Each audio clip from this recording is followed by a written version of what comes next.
তোমার সাথে আমার জরুরি কিছু কথা আছে। বলো। তুমি আমার কথা কখনো অবাধ্য হবে না, এও জানি।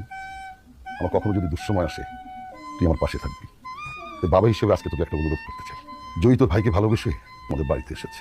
ও আমাকে তোর মাকে অসম্ভব রকমের সম্মান করে। একটা হয়ে গেছে রে। তোর বাবা হিসেবে আমি একটা দায়িত্ব পালন করতে চাই। এবারে কথা দে, তুই ওকে বিয়ে করবি। কি বলছো এইসব? তোমার কি মাথা ঠিক আছে? আমি ওর সাথে কথা বলছি। বাবা উনি আমার ভাইয়ের ওয়াইফ, এইটা তো কখনো চেঞ্জ হবে না। আমার মাথা থেকে এটা কখনো সরবে না, এটা ইম্পসিবল। সরি বাবা। তাহলে শোন, তুই যদি রাজি না হোস আমি জয়ীকে নিয়ে এই বাড়ি থেকে চলে যাবো। আমি জানি আপনি আমাকে কোনোদিন ক্ষমা করতে পারবেন না। আমার কারণে আপনাকে এরকম একটা সিচুয়েশন ফেস করতে হচ্ছে। আমি এটাও জানি যে আপনি কোনোদিন আমাকে ওয়াইফ হিসেবে মেনে নিতে পারবেন না। না পারাটাই তো স্বাভাবিক। আপনার জায়গায় অন্য কেউ হলে হতো একই জিনিস হতো। আমি আপনার কাছে কখনো ওয়াইফের মতো আবদার করবো না। আপনার যা ইচ্ছা আপনি তাই করতে পারেন। আমার প্রতি আপনার কোনো দায়বদ্ধতা নেই। আমিও সরি। আমি একটা মেয়েকে অনেক ভালোবাসি। আমার জীবনে একটা মানুষ থাকার পরেও আমি অন্য আরেকটা মানুষকে বিয়ে করেছি। আমার যে এখন কি করা উচিত এটাই বুঝতে পারছি না। আমরা ইচ্ছা করে করি। সিচুয়েশনটা এমন ছিল, আমাদের কিছু বলার ছিল না। এই সম্পর্ক টিকবে না, এখানে কিছুই হবে না। এটার কোনো নিশ্চয়তা নাই। আমার এখন কি হবে? তুমি যদি একটা গার্লফ্রেন্ড নিয়ে আমি তোমাকে দেখতাম, আমি মাফ করে দিতাম, আমি মেনে নিতাম। এটা আমি কিভাবে মানবো? তুমি বিয়ে করছো, তুমি আমার কথা একবার চিন্তা করলে না। মানে ভাইটা চলে যাবো না, বাবা যেন কেমন হয়ে গেছে বুঝছো। এই সময় আমি ওনাদেরকে কষ্ট দিতে পারি না, এই জন্য কত চিন্তা করো নাই, তোমার একটু আমার কথা মনে পড়ে নাই। আমি ওয়েট করবো এই সম্পর্ক শেষ হওয়ার জন্য। এই দিন আমি ওকে ছাড়তে পারবো, ওই দিন আমি তোমার কাছে চলে আসবো, আমি কথা দিচ্ছি। ওকে আজকে সবকিছু বলে এসেছি। জি। ওকে এটাও বলেছি, দিকে সবকিছু সর্ট আউট করার পরে আমি এই সম্পর্কটা শেষ করে ওকে বিয়ে করবো। জি।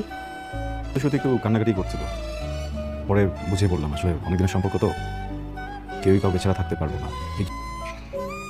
এতো কথা বলি, জি। এসির টেম্পারেচারটাকে একটু বাড়িয়ে দেওয়া যায়? আপনাকে একটা কথা বলবো? জি। আমার মনে হয় আপনি এইভাবে বাইরে গিয়ে ঘুমালে বিষয়টা ভালো দেখায় না। বাবা শুধু শুধু সিন ক্রিয়েট করবে। আমাকে ডিল করতে দেন। বাবাকে ডিল করে আসলাম? জি।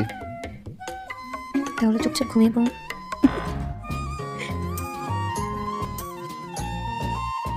তুমি আর ওই মেয়েটা একই সাথে থাকো? কোন মেয়েটা? তোমার এক্স ভাবি, প্রেজেন্ট ওয়াইফ। না, একসাথে থাকি না। মিথ্যা বলবা না, একদম মিথ্যা বলবা না। একসাথে থাকি না, এক রুমে থাকি। একসাথে থাকা আর এক রুমে থাকার মধ্যে পার্থক্য কি আয়ান? ডোন্ট টেল মি যে তোমরা এক বিছানায় থাকো। এক বিছানায় থাকি না, আমি রাতে রুম থেকে বের হলে বাবা অনেক কোয়েশ্চেন করে বসে, কিছু করার থাকে না। ও নিশ্চয়ই নিচে থাকে, তো নিচে থাকারই কথা, ও নিচে থাকে না? মেয়েটা এরকম স্টুপিড কেন?